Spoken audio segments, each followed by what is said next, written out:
UP के कासगंज में 26 जनवरी 2018 को तिरंगा यात्रा निकली, जिसमें चंदन गुप्ता नाम के युवक की गोली मारकर हत्या कर दी गई थी।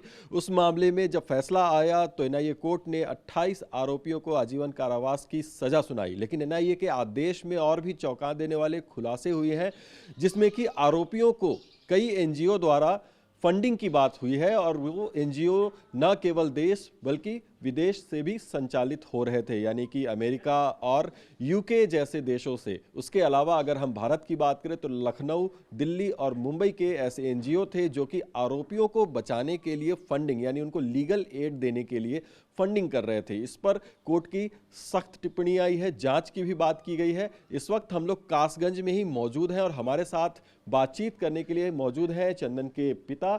उनसे सीधे बात करेंगे। बड़ा खुलासा हुआ है, एनआईए कोर्ट के आदेश में ये बात कही गई है कि आरोपियों को बचाने के लिए, उनको कानूनी मदद देने के लिए एनजीओज आगे आए और उन एनजीओज को विदेशों से भी फंडिंग हो रही थी। इसकी कभी जानकारी आप लोग?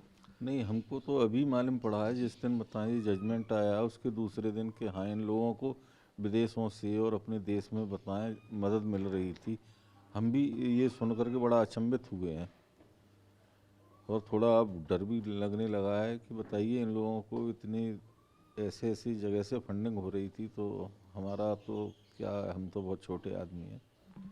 इस तरह का बैकअप उन लोगों को था? कभी आप लोगों को कोई दबाव महसूस हुआ? इतनी लंबी कानूनी लड़ाई आप लोगों ने लड़ी है, उसके बाद फैसला आया, लेकिन इस दरमियान कभी आप लोगों को महसूस हुआ कि आप लोगों के ऊपर भी दबाव बनाने की कोशिश की जा रही है, आप लोगों को भी अपना विचार बदलने के लिए मोटिवेट करने की या फिर इस तरीके से बताने की कोशिश हो रही है? हाँ, अब बहुत आया था। अपने ही कुछ जो हिंदू समाज के हैं, कुछ जयद्रथ हैं, आया, लेकिन हम उस किसी के दबाव में नहीं झुके, क्योंकि हमें हमारा सिर्फ हमारे बेटे को न्याय मिलना चाहिए था। हम उसके लिए निरंतर लड़ते रहे और उन लोगों के दबाव से हम और मजबूत होते गए।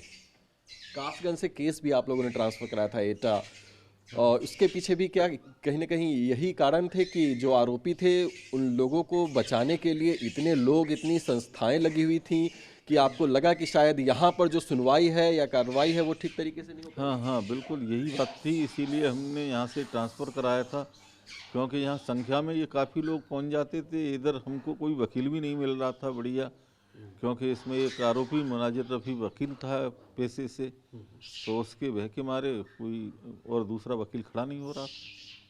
अब जब इतना बड़ा खुलासा हुआ है कि लंदन से, यूएसए से, उसके अलावा देश के ही 3 अलग अलग राज्यों से एनजीओ और उनके फाइनेंशियल हेल्प भी उनको मिल रही थी, पैसों से मदद हो रही थी, तो उसके बाद क्या आपको लगता है कहीं ना कहीं यही कारण रहे होंगे कि शायद कासगंज में इसकी सुनवाई संभव नहीं थी? आपके ऊपर भी कहीं ना कहीं एक प्रेशर भी था और भय का भी माहौल था? हाँ, भय का तो माहौल अब और ज़्यादा लगने लगा है, क्योंकि वो लोग तो 28 लोग ज़रूर जेल में चले गए हैं।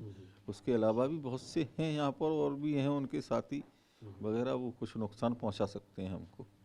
तो ये बड़ा अंदेशा जो है वो चंदन के पिता अपने परिवार के लिए जता रहे हैं। उनका कहना है कि जब से उन्हें इस बात की जानकारी मिली है कि आरोपियों को बचाने के लिए एनजीओ फंड कर रहे थे उनको कानूनी मदद करने के लिए, और ऐसे एनजीओ के तार न केवल देश बल्कि विदेशों से भी जुड़े हुए थे, उसके बाद इनका भय और बढ़ जाता है, सुरक्षा की एक भावना जरूर। और उनका कहना है कि कहीं ना कहीं जो दबाव इनके ऊपर पहले था वो दबाव इसी बैकअप की वजह से आ रहा था, क्योंकि आरोपियों को जब इतनी जगह से और इतनी संस्थाओं से मदद मिलेगी तो इंसाफ आखिर कैसे मिल पाएगा, इस बात की उनको आशंका थी। हालांकि इसमें इंसाफ जरूर हुआ और 28 आरोपियों को उम्र कैद की सजा सुनाई गई है। परिवार का अभी भी कहना है कि इंसाफ बाकी है, मुख्य आरोपी के लिए अभी भी फांसी की सजा की मांग है। लेकिन आज जब एनआईए कोर्ट के आदेश से ही ये बड़ा खुलासा हुआ है तो एक बार फिर ये आशंकाओं से घिर गए हैं और कहीं ना कहीं अपने परिवार की सुरक्षा को लेकर भय भी इनके मन में जरूर दिख रहा है। टीवी 9 भारतवर्ष के लिए नदीम के साथ कासगंज उत्तर प्रदेश से मैं अभिजीत ठाकुर।